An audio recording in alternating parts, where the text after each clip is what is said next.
Hey guys, this is Chris from Deus Ex Machina, and in this series we have been talking about my favorite moments in my history of role playing.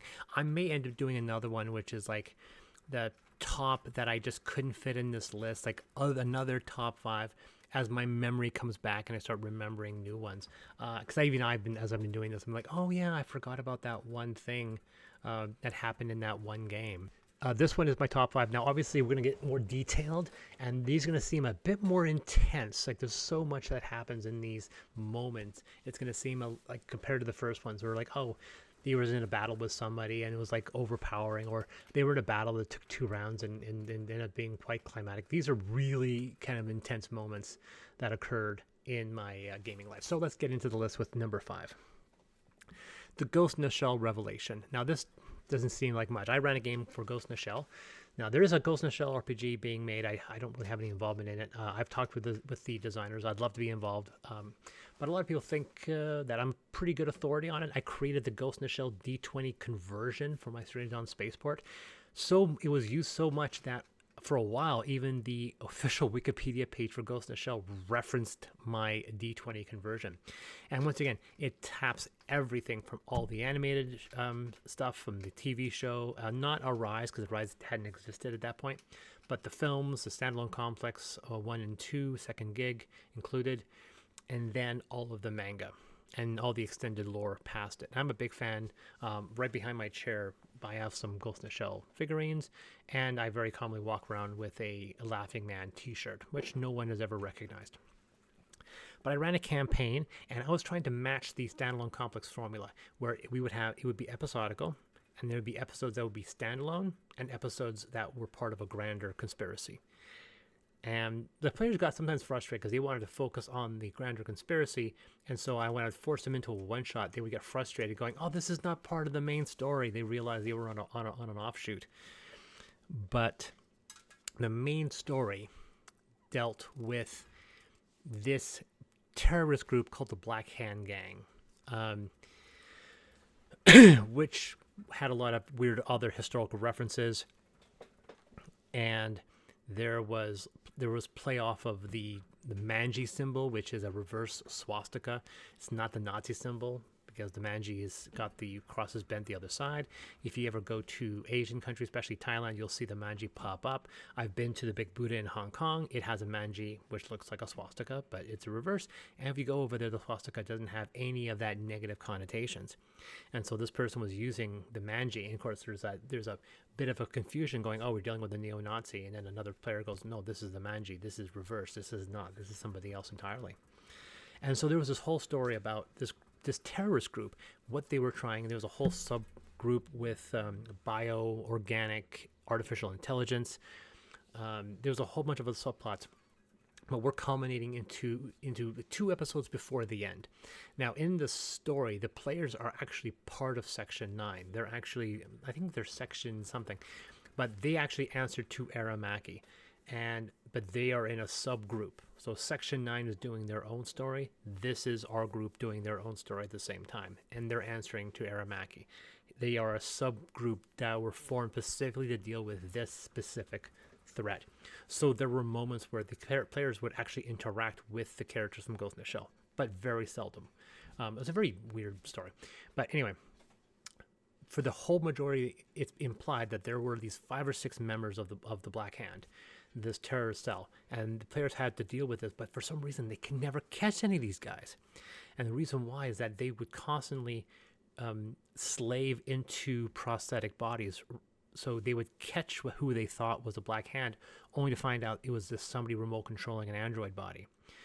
And they were getting very frustrated because they could never find out who the members of Black Hand was, except one member was a turned traitor and was helping our players. And one of the players ended up getting a bit of I would say romantic interest, but a personal interest in this character, to a point where they think that this traitor has been found out. Our players try to get this character rescued, but then when they get to find and rescue her, she gets killed in a terrorist attack, implying that she's just been taken out, upsetting this character as well as all the players.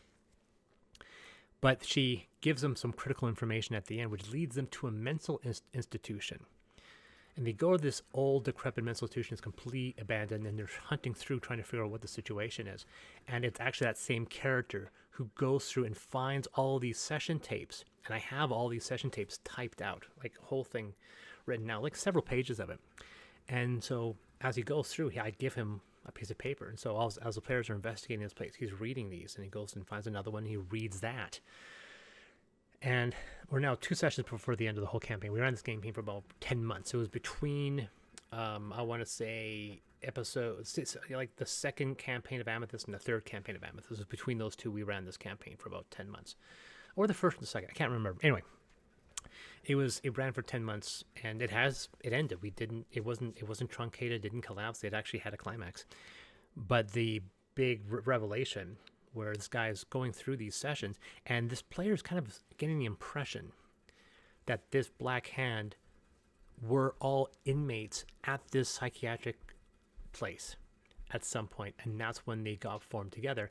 And it's when they met this other person, this other inmate, that they basically got drawn as cult of personality to this person, and they were all super class A hackers, and then they're basically being forced to do this terrorist work under this person's authority. But at the end, it's revealed that none of that is actually true. It turns out the Black Hand is one person with multiple personalities. And the reason, and because they have a full cyber brain, every one of those personalities can manifest individually on the net as different entities, compared to in real life, when a person has multiple personalities, only one can be a dominant at any one time. But in the Ghost in the Shell, with a cyber brain, all members of this person's brain can manifest as complete individuals online at the same time. This includes them operating different cyber bodies.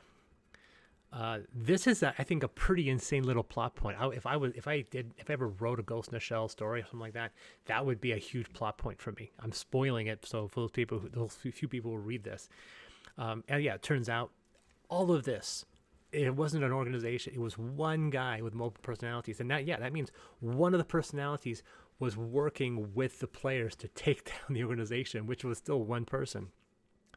So it affects this one player because he's like, I can't take out the main guy without taking out this girl, who is still alive, obviously, because she's basically still inside this personality.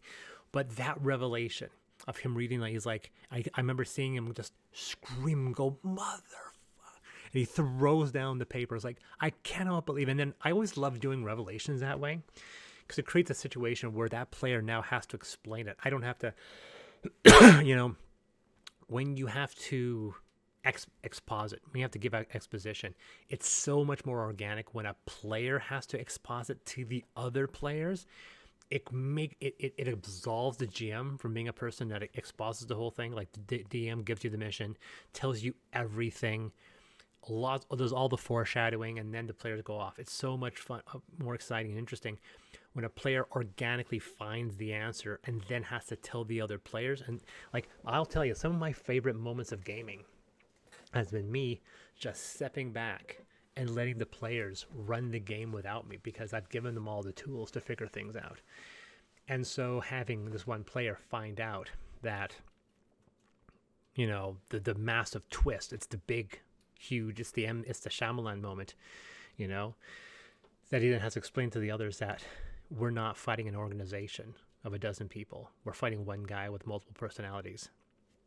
It was a huge revelation. I thought that was a real cool thing. So that's my number 5, my Ghost in the Shell revelation. Number 4, I call the Mad Max Chase. And this moves us back into Amethyst, and specifically with the Apotheosis campaign. No, sorry, the Cradle campaign. Apotheosis was later. Cradle campaign, and the players are in northern Canada, and they have been captured by a group of anathema, specifically pugs, skegs, and bogs. And they have a bog mother. Spinning a lot of things people don't know. These are basically kobolds, goblins, and orcs, and they're all basically genetically related, so they're all kind of similar to each other. And a bog mother is a giant woman, a giant like female orc that basically can just breed lots of creatures. It's a very unpleasant thing. And the characters are captured because these creatures are trying to master technology. Now, technology is disruptive, so they're trying to find ways of working around it. And they had captured these Iron Sons, these mercenaries, and have been forcing them and killing them when they don't cooperate or give them what they need, which is very difficult. So when the players and these few Iron Sun survivors meet up, they realize they're all going to get killed. And there are some very disturbing things that happen to one of them when they get eaten by the bog mother. She basically swallows him whole. It's a very disturbing scene. So they realize they have to escape. And so I can't remember the details, they find some way of breaking out. Now, the players have been kidnapped, and they are well away from their base of operations, which is a gigapoda, which is a giant snail. But the Iron Sons have their vehicle here. If they can get back to it, their engineer can try to get it working, and then they can just make a break for it. So they do. They get into, they all pile into this vehicle. Most of them can't fit because it's there now, so a bunch of people. They get on the vehicle, and they're racing. And then the pugs are the small ones. Bogs, goblins, and the skegs are kind of bugbear orc types, but they're just basically more powerful, smarter goblins. Give chase. Now, it should be noted that there's also a couple Ograks, and Ograks are anathema, but they're not from the same line. They're basically dwarf anathema. They're giants. They have giants with stones sticking out of them. They're in all these creatures are in the first and second Amethyst books in the monster section, and they give chase. But of course, this is a Tekken vehicle. It's driving. They're exiting out these forests. They're in fields, and they're just trying to escape.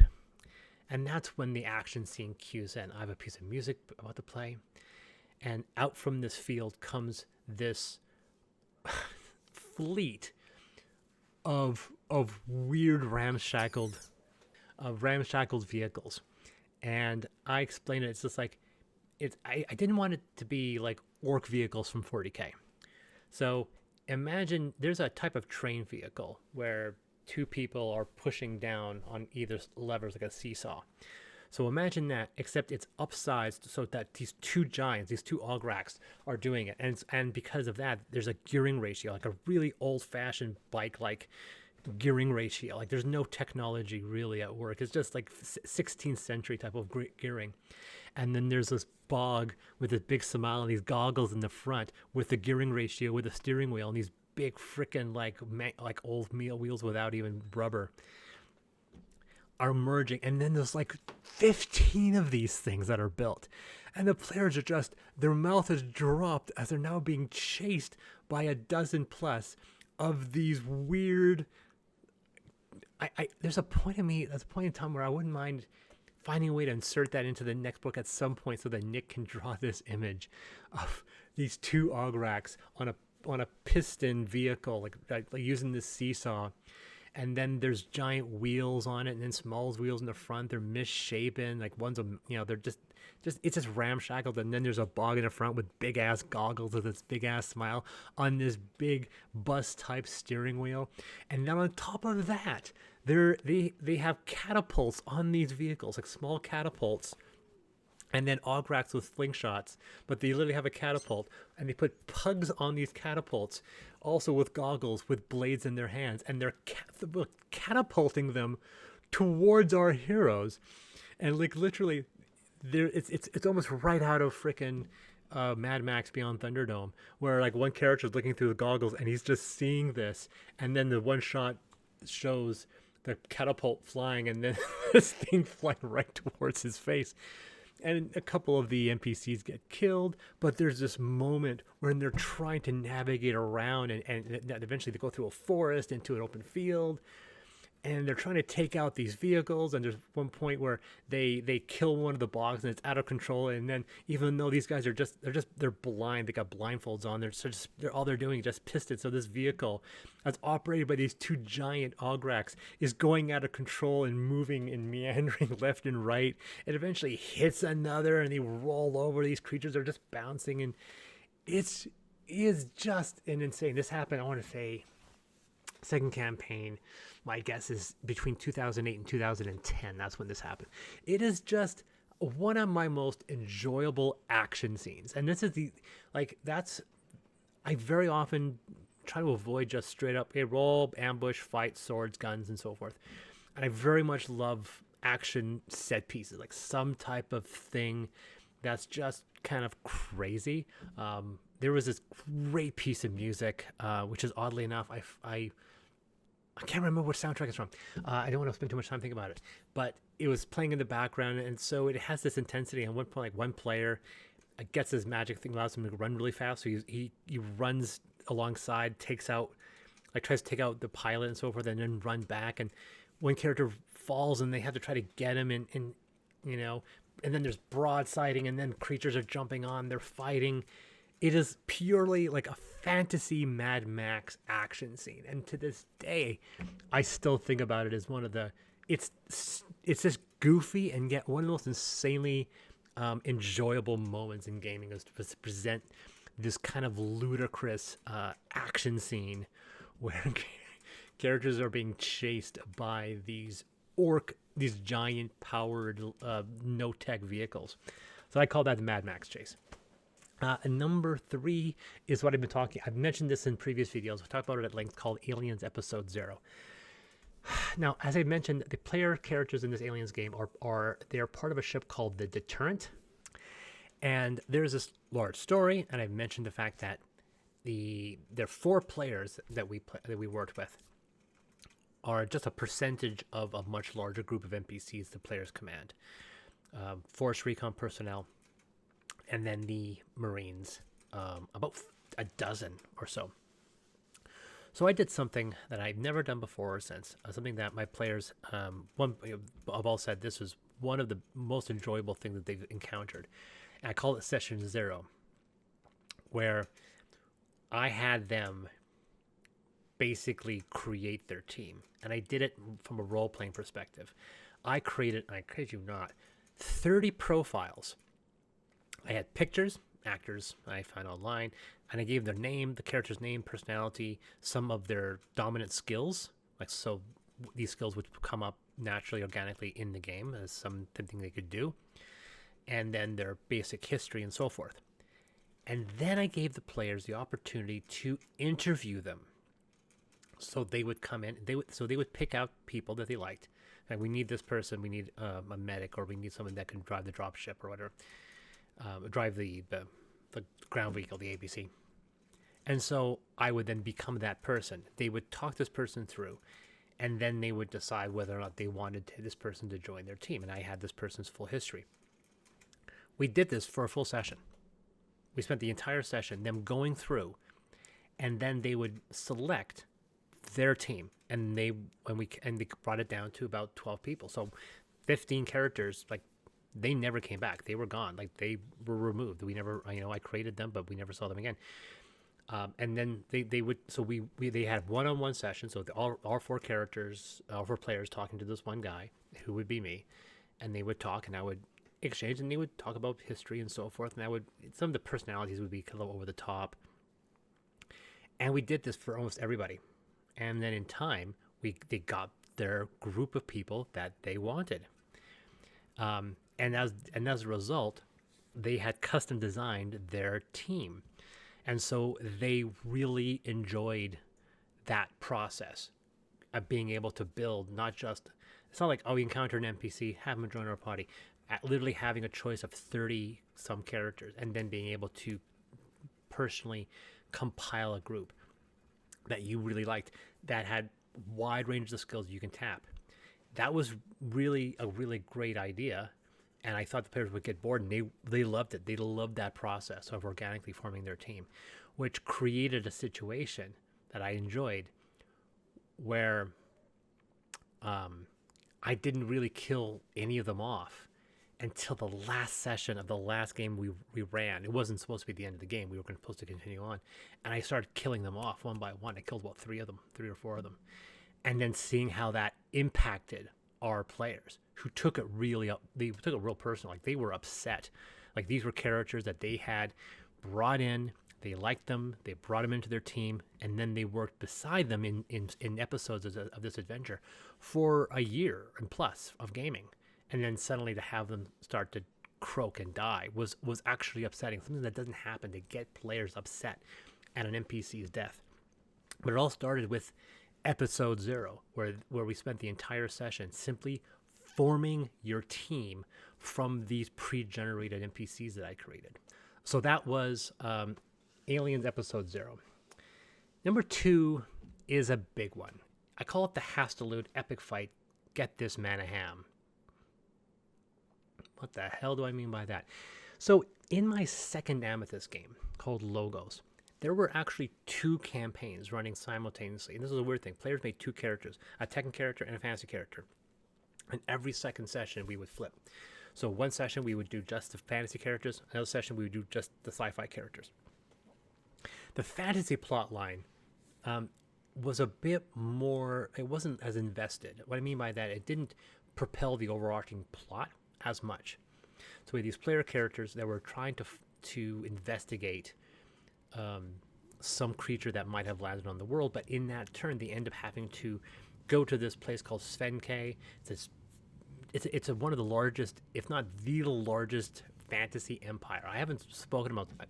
If you've read the books, Svenke gets mentioned a couple times, but it's never been mentioned because it's not in any of the books. It's in the last book. Svenke is the largest one because it's basically China. And players' characters are given a kind of a fiefdom. They're given a count. One player is basically given the highest rank, and all the players, all the other players are given other ranks within it.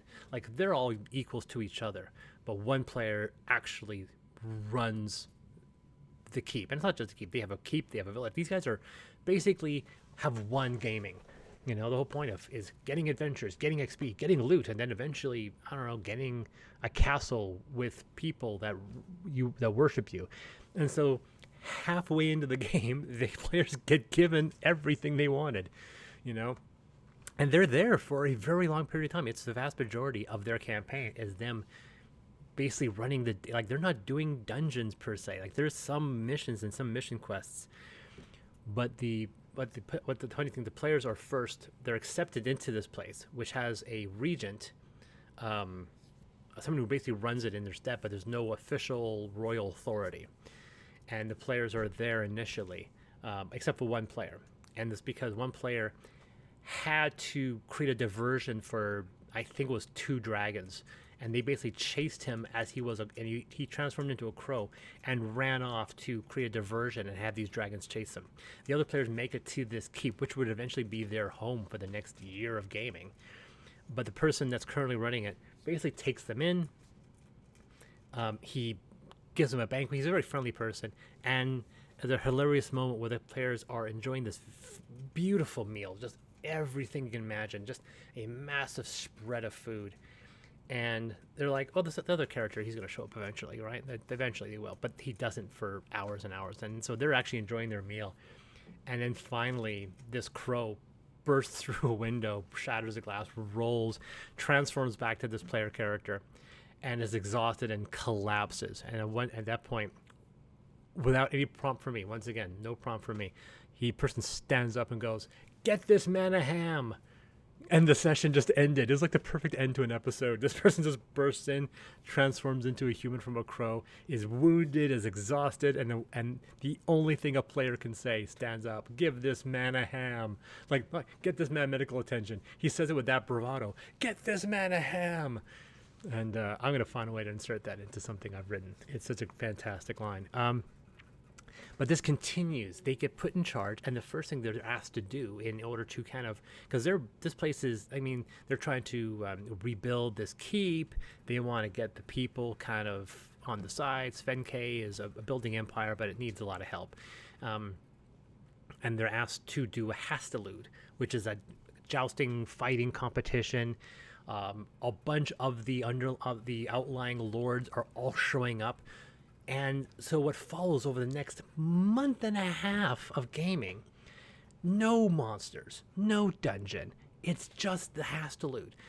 We have a whole sections of a game of like them bringing in all these lords. And once again, I'm playing off the same thing I mentioned with aliens, where like there's a point where the players are all standing in ceremony, and then here comes this lord, and here's everything you need to know about this person, and here comes this lord, and everything you need to know about this person.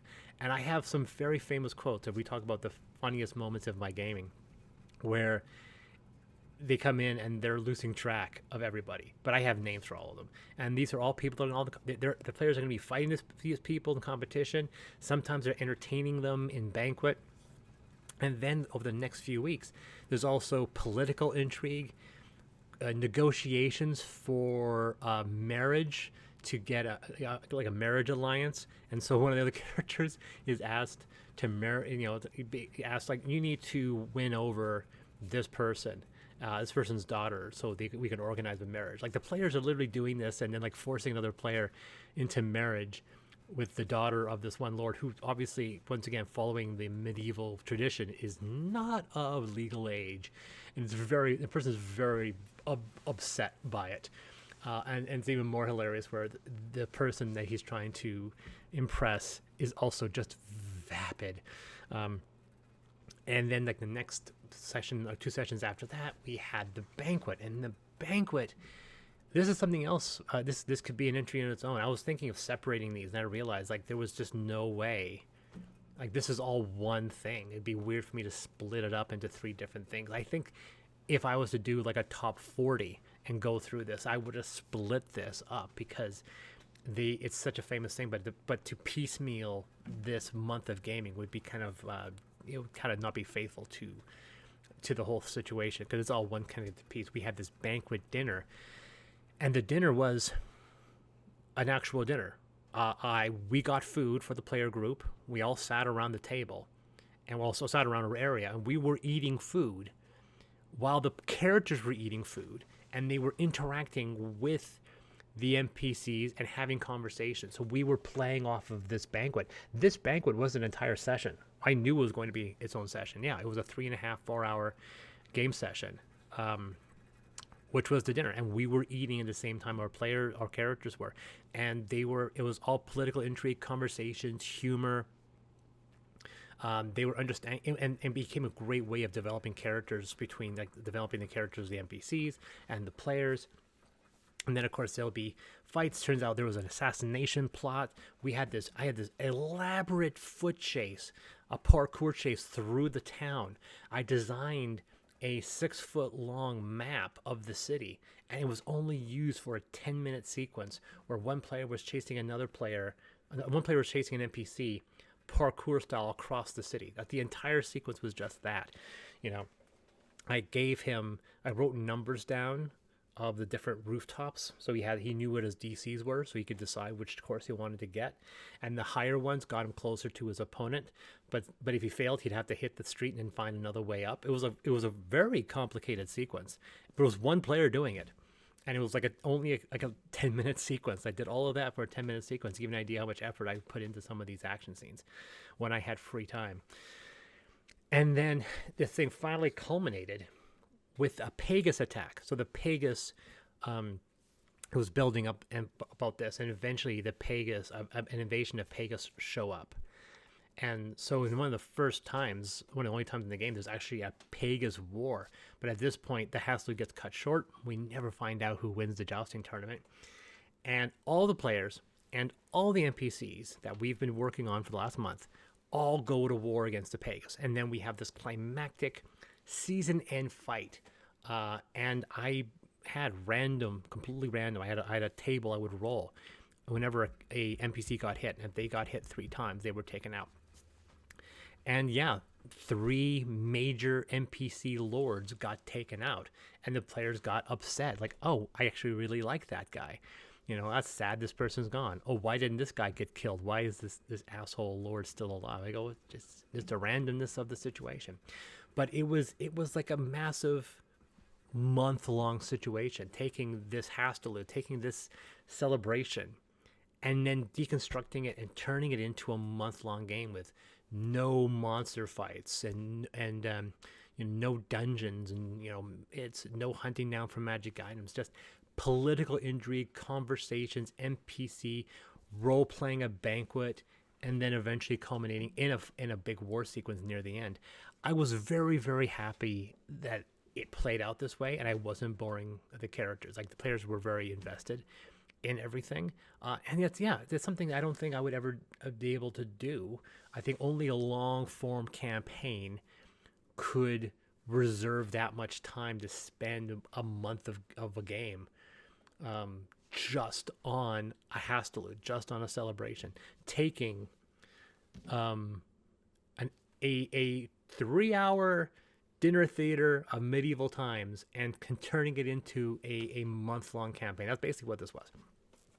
So that's number 2, my Hastelud dinner epic fight, get this man a ham. And that leaves number 1, the artifact level disruption. I've mentioned this a couple of times in other videos, but I imagine most people probably haven't seen those videos. This is a simple moment, and I always think about how a perfect combination of things came together to make it happen. To do this, we have to go to the 3rd Amethyst campaign, which was Cradle. I don't want to go into huge details in this setting, because that's something that we'll expose later, but there is something in Amethyst called a halo. Now, we have mentioned it from the first game. This is a prohibited evil artifact. We don't really know who made it. There's only about 3 of them that are known to exist. But it's an item that if you place it over a Fae's head, it eventually rewrites their mind and makes them docile. It's used by Baruch Malkuth to subjugate their slave population and to break the wills of very often feisty elves that don't want to conform.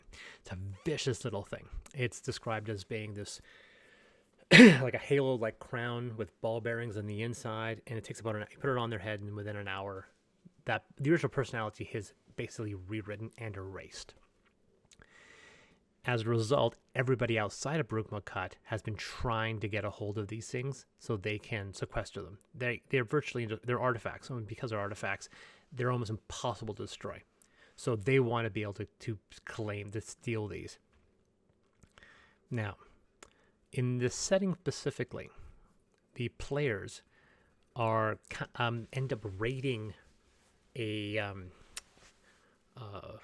slaver caravan, which is actually something similar to happens in Amethyst Hallowed Kingdoms, the new book, and they find a halo. And once again, this is 3 of these in existence. This is an artifact. If they were to trade in for a reward, it'd be like 25,000, 50,000 gold. Like, you would be set for life if you retrieve this. But of course, the players are like, of course, we're not going to return this to Baruch Malkuth. There are 2 options. They can't destroy it. They can either bury it, or they can take it back to a place that can keep it locked up. And of course, the obvious one is going to be Limshao, which is a white-walled city. It's one of the most iconic, if I can say the word iconic, cities in all of Amethyst. It's featured heavily in the first 2 books. We have numerous illustrations out for it. It's always been my favorite singular city in the entire setting is Limshao. The library city and so forth. And in this setting, at this point in the time, because this is hundreds of years in the future, most of North America is kind of a wasteland. The white walled cities are very much now refuges, and most Tekken bastions are gone, and there's only one left that's mobile. And I had this idea before Mortal Instruments, but it was a predator city.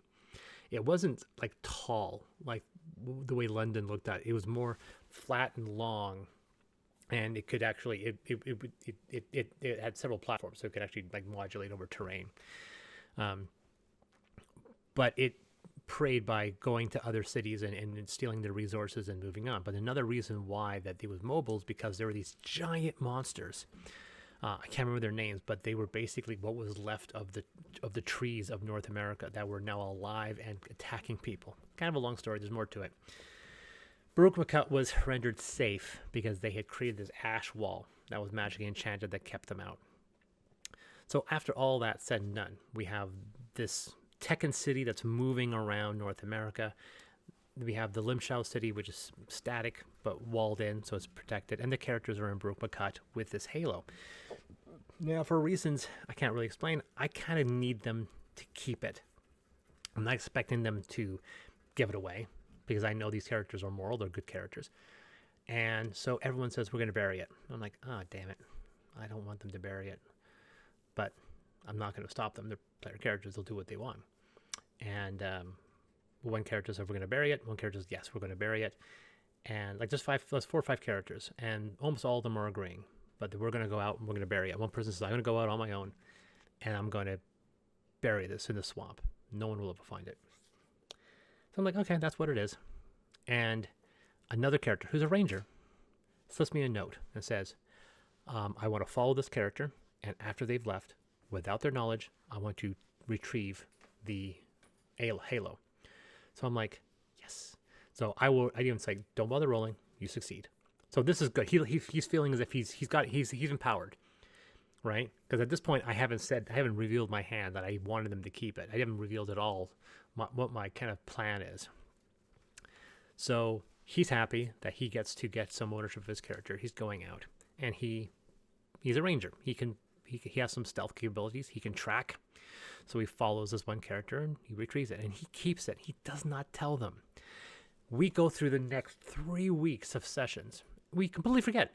It never pops up in conversation. He just has it. We ignore it. We go through the adventure. He rescues some Thailand from Baruch Malkat. There's a whole breakout. They get and they run. There's an action scene. They're being chased by other slavers. There's a whole thing. They escape back to Limshao. But something's happened, and because of something's happened previously, the Bastion, the Predator Bastion, which is Angel, is on its way to Limshao with the intent of just breaking down the walls, because it could do that, and basically stealing something that the players have, I think, stolen from them when they were at that city. And the players realize that they kind of caused this. They're the reason why this Bastion is running down this fantasy kingdom. So they just can't. We're just gonna run and say screw you. They know that we're responsible for this. That's the first thing. But how do they have to stop this city? And they all agree that the Predator City, even though it has civilians, is at fault. They have to stop this city no matter what, even if it means potentially risking the lives of everyone in that city. So this is Amethyst, and as you know, Amethyst, magic and technology do not get along. Magic disrupts technology, creates kind of like an electromagnetic pulse. And so they say, they figure out, all we need to do is disrupt the city. Find and disrupt it. It's like, and they ask, does this thing have a main reactor? I said, yes, actually, it does have it has a primary motive system, but it's deep in the center of the city. And like, let's go in there and we disrupt it. And I said, and this is what I said. I said, the problem is that this city and this motive system that they use to move, this reactor, has been built specifically to shield it to outside disruption. I said, no ambient disruption, no basic spell is going to cause a disruption event large enough to shut this reactor down. And I said this, you would need an artifact level disruption event in order to stop this city. And then the cool characters are like, we don't have one of those, so I guess we're screwed. And at that point, the ranger, the player that I mentioned before, who's facing away from me, I might add, right? His back is to me just because of the arrangement of the table. I say nothing. I just say, you would need an artifact level disruption. To stop this city. And at that point,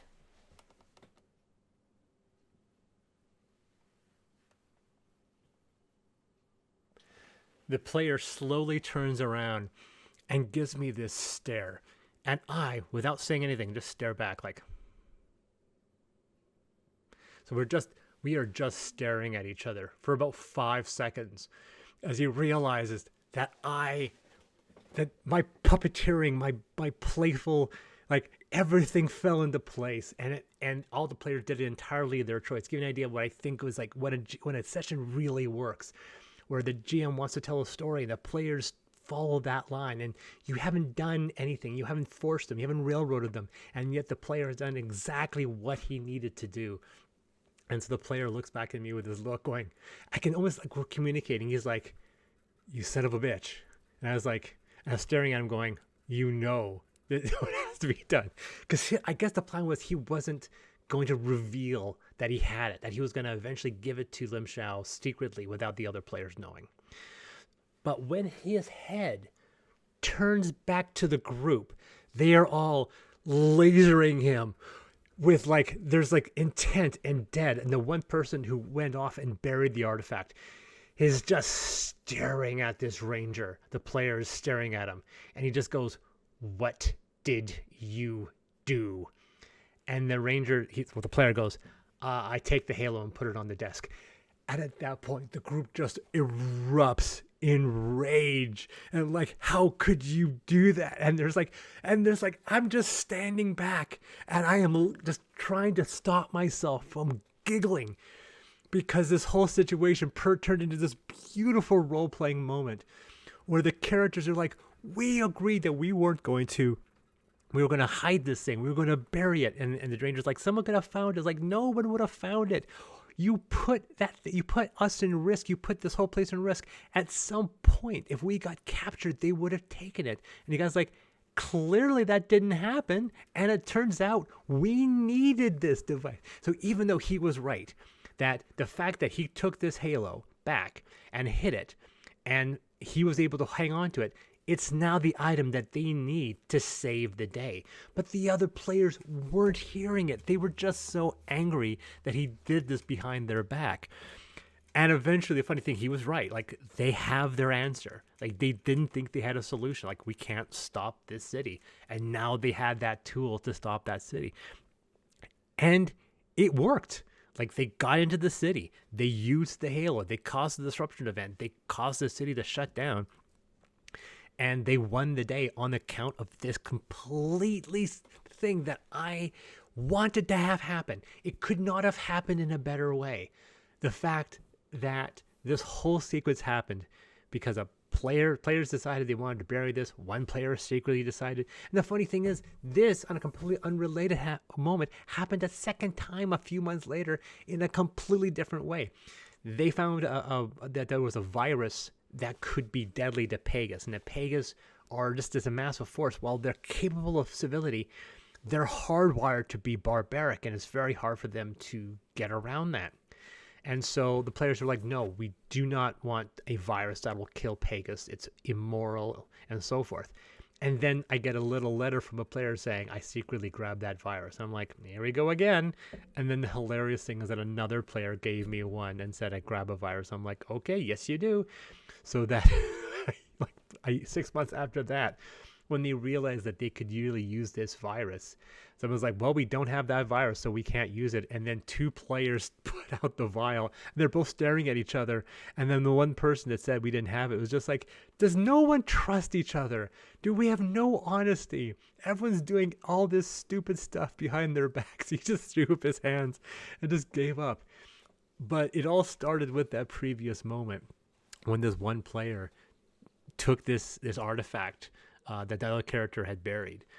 It was just this beautiful moment because it created this wonderful collision of these players that realized that if it wasn't for this ranger, they wouldn't have had the tool required to save them, even though they were still angry that he had done it in the first place. I don't know. There are moments in my gaming history where I think, I've had really epic battles. And I've had really well-written story points that I've written that are really smart. I talk about it in this video, the Mad Max chase. It's just this insane action scene, this revelation in Ghost in the Shell, which I thought was personally one of my favorite moments as a writer, creating this type of twist, or this month-long session with all this dialogue that I've written, this gloriously detailed chasing, and this big-ass battle in the end. But then my favorite moment is something where I had no involvement in. I laid the tools and said, "Here's your setting. This is what happens." And then one player going, we're gonna bury this artifact," and then he does so. And then another player says, "Okay, I secretly retrieve it," not realizing that artifact was a critical device in the last act of that season, in the most epic battle of that season. And the fact that it all came down to this minor exchange, and then it all turned down. And then the only thing I contributed was that line, you're not going to be able to break this thing down with a simple spell or a basic magic item. It would take an artifact level disruption event in order to shut this city down. And one player's like, well, we don't have one of those, so it doesn't, I guess we can't do it. And then having one player realize, shit, I have the answer. And then having to confront the other players about the secret. It worked out so well. And I feel so proud about it because I did very little. It's just the organic way. And whenever I think about what's the great moments you have in gaming, like the dice rolling doesn't matter, you know, the experience, gaining a level, it's all incidental. My favorite moments are like that. The moments I talk about in these videos, these moments that come out organically, that I feel that these are what the players will remember. And we still talk about it at length. You know, the player Uriel, when we were talking, used to still talk about this one shot that he did back 20 years ago. You know, we still talk about these moments. We don't talk about, remember that time I rolled 3 natural 20s in a row? Yeah, that one incident with Uriel when he rolled 2 1s when he critical failed his death from massive damage twice in a matter of 3 weeks. That's funny, but it's not as memorable. But anyway, folks, that was it. I spent all afternoon recording these. I'm going to be posting these over the course of the next few weeks. I hope you enjoyed them. I really hope some people have watched them. Once again, if there's enough people that have been posting their own stories, I may do one where I read out people's own accounts of their favorite ones. But look at my videos as a template of what I'm looking for. In a future video, which I'm not going to record at the same time as these, I suggest definitely, I want to do one about the funniest, the single funny. These are things where it's someone says something weirdly funny, or the session, something ludicrous happens. I originally had these combined, but the funny moments felt jarring because they just didn't mesh with the other items. So that's going to be their own list. So I'm going to have a list, which is going to be posting after the week after this one, where I go into details on my favorite funny moments. And these are to the point where I actually have written down what character. So I'm not saying, well, then he did this and then he did this. These are actual excerpts from dialogue that players have said in a session. For those people who know, been following me, you've read all of these. The best game quotes is one of the most famous aspects of my original Serena Dawn website. I used it in DSS Machina's website. You can still find it in some places. Our group developed a fan following from some players that loved us from our game quotes. So this is basically a top list of my favorite game quotes, which are these funniest moments from my gaming. So I'll be doing that in a future video. This one ran a bit long because obviously I wanted to go into detail on these last 5. Thank you so much. Like I said, please like and subscribe. Share me your favorite role-playing moments, and I'll see you guys next week.